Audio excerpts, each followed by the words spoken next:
deuxième humoriste amateur qui tente sa chance pour la première fois. J'aimerais ça vraiment qu'on lui donne plus que de l'amour. J'aimerais ça qu'on lui donne une fellation. Juste l'amour. On donne plein d'amour pour monsieur Michael de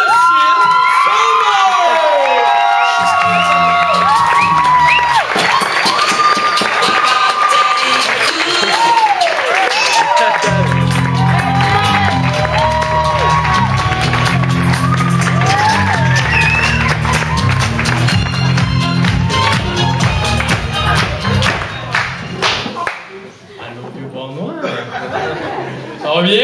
Ouais! Ouais, je suis content que ça aille bien. Je suis content aussi pour nous, les trois humoristes de la relève, à ce moment-là, c'est un show pour ceux qui n'ont jamais fait de scène avant. Ils n'ont jamais monté sur un stage, jamais.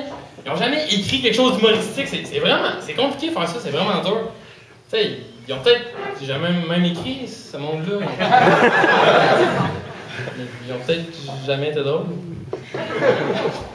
Non, qu'est-ce que je fais ici de calice? Moi, sur scène, c'est aussi crédible qu'un analphabète qui t'aide à l'heure. Ou organiser un show d'humour puis s'en aller dans le sud.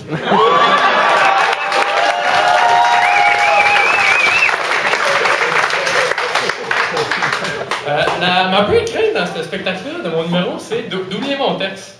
Mais j'ai eu un bon truc. Il y a quelqu'un qui m'a dit ah, quand tu vas apprendre quelque chose, écoute, enregistre-toi, puis pendant que tu dors, écoute-le. Ah, c'est un bon truc. Fait que moi, j'ai mis ça sur un CD, mis ça dans mon lecteur CD. J'ai retenu deux affaires de ça. Un, j'ai vraiment une voix de merde. Deux, s'endormir au volant, c'est vraiment plus bon.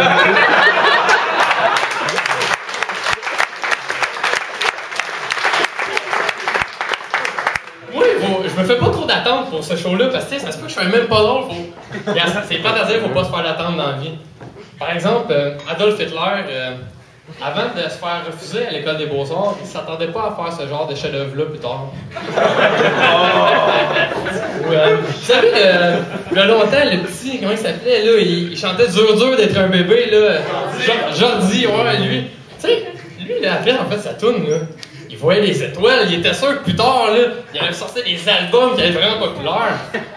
Aujourd'hui, je suis sûr que si vous le croisez, vous n'allez même pas le reconnaître. La preuve, tu sais, c'est lui qui se promène dans Saint-Étienne puis Bonnois à Bessic qui ramasse des canettes.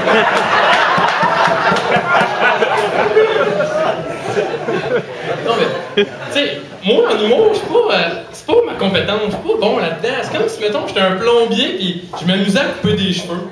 C'est comme si José le Toum Show, il animait un talk show intéressant.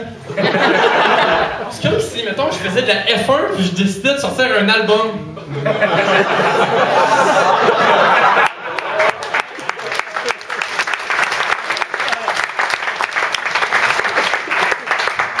En fait, moi, en humour, je suis un peu comme des chips à la marde. Ça existe pas, je vois pas l'intérêt d'en faire. Il y a une chose que je veux vous parler à soir, c'est, vous savez, le mythe je réponds au téléphone, puis c'est quelqu'un qui reste pas au bout de la ligne. T'sais, on a tous entendu cette histoire-là. Tu sais, la personne, c'est qui, elle capote, elle raccroche. Imagine, on va prendre toi. Tu décides de jouer le jeu. Tu dis, ok, c'est bon. Et alors? Allô? Oui.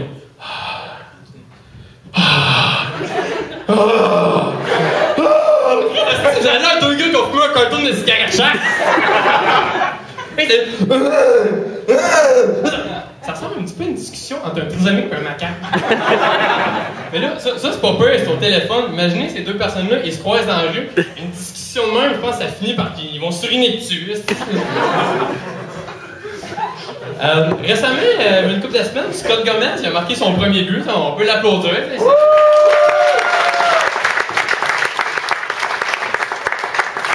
Moi, Scott Gomez, depuis qu'il est avec le Canadien, je l'aime. Il est mon bord, Gomez, je l'aime. Je me souviens, je disais à mon père, je sais, faut être patient avec lui. Il va débloquer, il va être capable. Il me regarde, il dit, il va falloir que tu sois aussi patient après Scott Gomez que ta grand-mère mourante qui attend ta visite à l'hospice.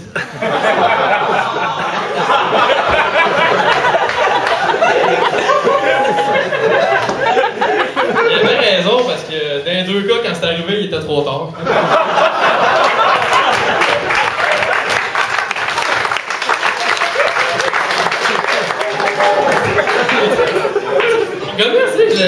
Je comprends le monde d'ayant vouloir d'être ado à lui, tu sais. Les moins patients qui étaient pas comme moi, ils souhaitaient qu'il retire son chandail avant la fin de la saison, mais c'est sûr que moi j'étais patient, ça me tentait pas de voir grandement Bertha tirer le sien. Oui, je comprends pour des raisons économiques que Scott Gomez à 8 millions, tu sais, c'est cher, qui ça vient, tu sais. Moi, si ça compense pour la centaine de Mexicains qu'on engage à 2$ de l'heure qui ramassent du coton dans le champ. C'est vrai, hey, donne 8 millions à un Mexicain, il va t'en ramasser en tabarnak du coton. Hey, il va te ramasser du coton, non seulement il va te ramasser, il va te faire le t-shirt, les bas, la casquette, il va te faire un set de cuisine. Ok, un set de cuisine, c'est pas en coton, mais au prix qu'il est payé, il va t'arranger pour le faire. Puis je me souviens de le soir que Scott Gomez a marqué son but. J'écoutais le match, puis il a marqué le même soir que Max Pacioretty a fait son tour de chapeau, il a marqué 3 buts. Ben, 3 buts, c'est exceptionnel, c'est bon. Marquer un but, Scott Gomez, c'est rien. Ben, je me suis dit, le lendemain, quand je volais le journal, le front page, ça va pas être. Mais non! C'était Scott Gomez qui était sur le front page le lendemain matin! Voyons donc! C'est comme si les scientifiques inventaient un remède contre le cancer. Mais cette journée-là, c'était pas ça qui faisait la une. Eh non, c'est ça face à M. Bonnet parce qu'il a pété une coche sur le ciel.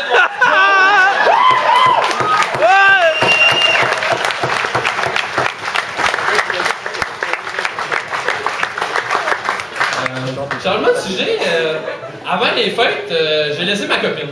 T'sais. Moi, ça a bien été, elle, je sais pas, je l'ai pas vu.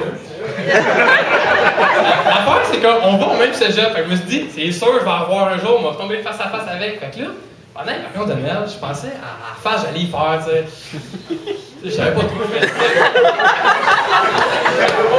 que là, je suis retourné au cégep, puis là, j'ai pas croisé, ça s'est bien passé, mais la semaine passée, je me promène, je tourne dans un coin. Je tombe face à face avec. Mais là, pensez-vous vraiment qu'en une fraction de seconde, j'ai pu faire la face appropriée quand ça faisait 1 mois et demi que je pensais? Ça a sorti un peu comme la conversation de trisomique de tout à l'heure.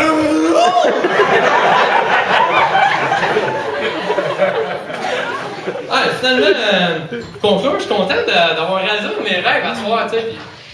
Non, mon rêve, c'était pas de coucher avec ma voisine. Non, ça, c'était son rêve à elle. Tu sais, ils ont des drôles de rêves rendus à 70 ans, hein?